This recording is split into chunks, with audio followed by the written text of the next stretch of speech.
היא מצאה את עצמה.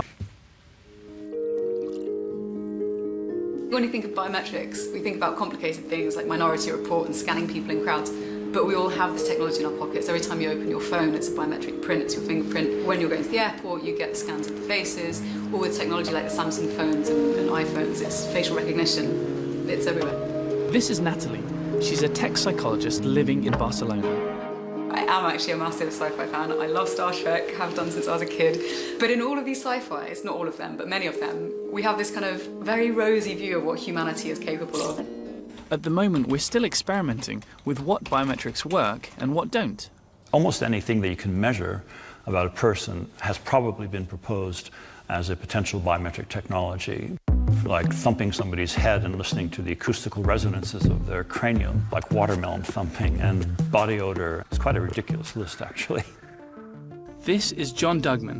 I'm the inventor of iris recognition. The encoding of an iris code from an iris image is a very mathematical process. You can represent it as a two-dimensional barcode. So in that respect, it's like DNA. And that is pretty much how all biometrics work. You simply turn a body part into a code that can be read. And the human body is a vast cosmos of untapped signatures waiting to be read, each more secure than the last.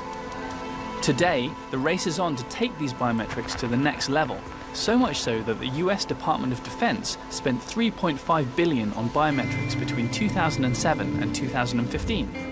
Humans have been using biometrics for centuries. Even your signature is a biometric, but stroke for stroke, they may be the least secure form of personal identification. It wasn't until the 19th century that Will Herschel, a British civil servant in India, used a handprint to seal an official contract. 40 years later, the first fingerprint bureau was established in India, an idea that quickly spread throughout the world.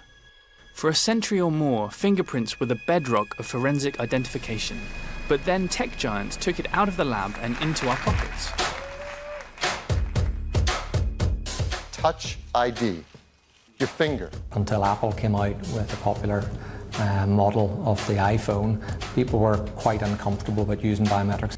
But somehow, people are getting comfortable with using them. Now we move on almost a generation in the world of technology, and people are starting to figure out, actually, is this a good thing or a bad thing?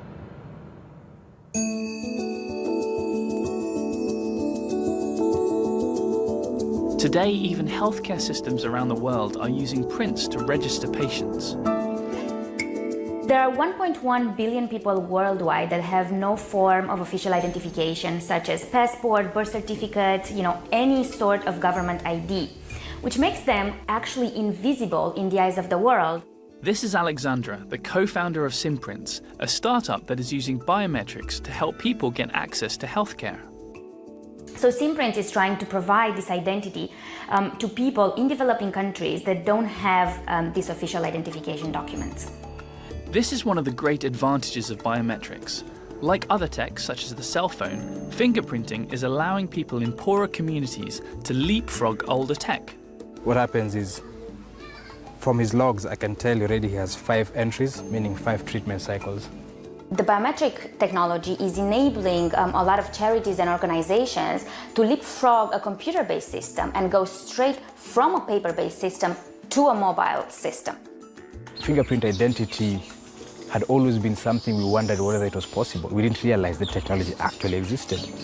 With the ability to now focus on specific children based on fingerprints, when you talk of how much impact you have in terms of how many children are healing, you knew where and where it was not happening. עכשיו לתיאוריית קונספירציה, לכאורה.